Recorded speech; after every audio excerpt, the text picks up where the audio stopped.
These are 10 things that you need to know to get better at Dark and Darker. The first tip we have for you guys today is the fact that you can actually hit skeleton mobs while they're waking up and still sleeping on the floor. So whether you're a ranger, a caster, or a melee, if you see a skeleton's corpse kind of sleeping on the ground just waiting to be awoken when you go near it, make sure you get nearby and go ahead and start hitting it. You can actually target its different body parts as well, such as its head, in order to make sure that you get some extra bonus damage when you're struggling on making sure these things die. On the harder difficulties, this makes dealing with elite skeletons and stuff like that much easier, as they already start with a little bit of damage.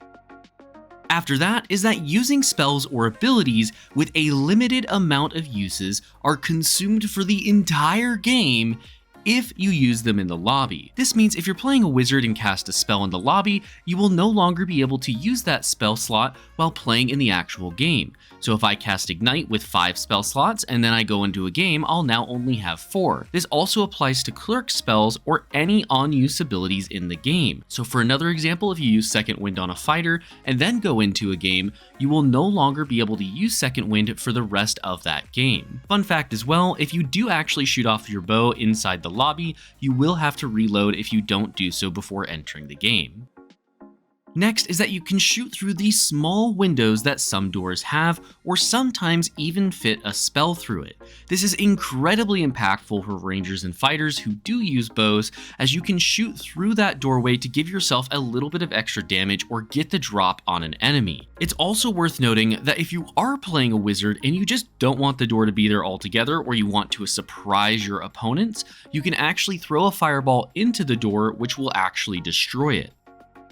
Number 4 is that if you're playing as a caster, all you need to do is simply hold down E and then let go of E with your mouse over the spell you want to quickly select. This can dramatically change the course of a fight, especially when you're playing something like a clerk who needs to be able to switch between all their buffs, heals, and defensive abilities throughout the entire fight very quickly in order to be effective.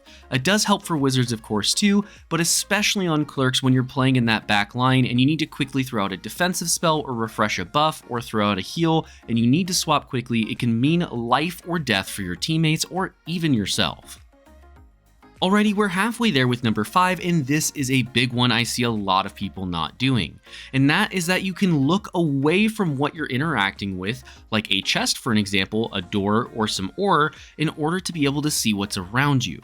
Now this is limited, you can't just look directly behind you, you still have to be within roughly a 90-degree angle of the item you're interacting with, and if you just play with it a little, you'll get the feel for it.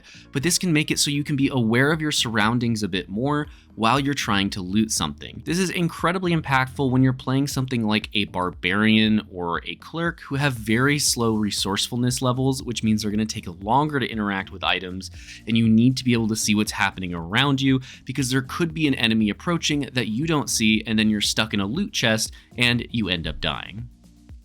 After that is that pickaxes can actually be placed into your tool belt in order to save you a ton of space. I don't know why, but I've seen a lot of people that have pickaxes in their inventories and not in their tool belts.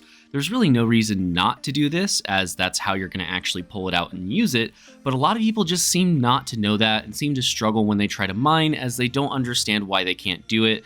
But just know, if you do pick up a pickaxe and you do decide to start mining, that you want to keep that pickaxe in your tool belt and not in your main inventory.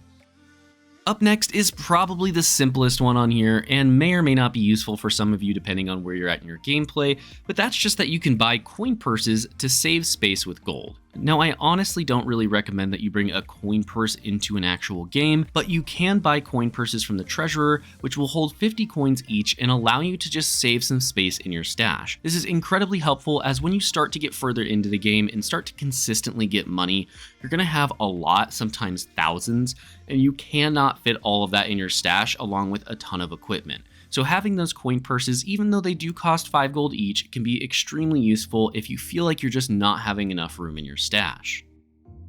Number 8 is actually one that was requested by one of you guys, and that is how do you instantaneously move items over?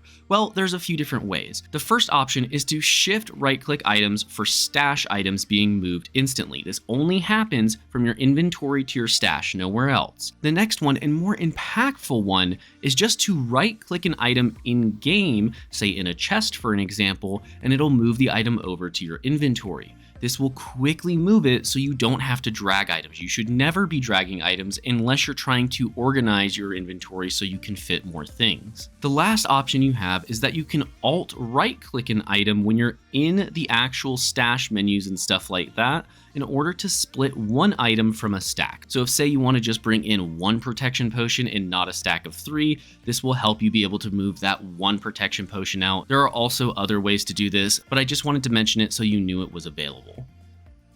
Now we're almost there with our second to last tip, and that's that you can tap left click instead of holding it down while using your surgical kit, and you can also move while using them. This can mean life or death a lot of the times, because if you are being attacked by an enemy and you are able to just walk backwards that little bit while using your surgical kit, it could mean you survive. I've seen a lot of people using them and just standing still for apparently no reason, but you don't actually have to do that in this game. All you need to do is click it once with it in your hand, and then you can walk around like normal, and as long as you don't interact with anything or try to switch weapons or something like that, you should be able to use that surgical kit while continuing to move just that little bit.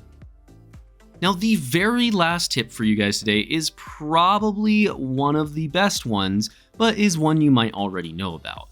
And that's that when you see a special variant of weapon that you personally like to use, say for an example like the felling axe, make sure to buy several of them from traders so that you always have backups. Now, the further into the game you get, this may not be as important for you, but when you're starting out and say you're playing a ranger or a barbarian or a fighter or really just anything, and there's a specific type of weapon that you like say a longbow or a felling axe, making sure to stock up on them when they're available, even if they're just like a gray item, is definitely worth doing.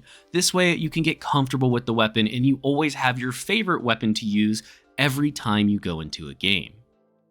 Now, if you guys want to see more Dark and Darker content, or you just want to see more survival game content, consider subscribing to our channel or just hitting that like button if you enjoyed the video. Otherwise, I do want to give a big shout out to our Platinum and Above channel members, which include Jonathan S., Caustic FPV, Gerald89, and Jim Phillips. Thank you all so much for supporting our channel, and if you guys want to become a channel member, you can click that join button down below where it'll give you more information about it. Otherwise, just thank you for watching. I'm Game Advisor, and I'll see you next time.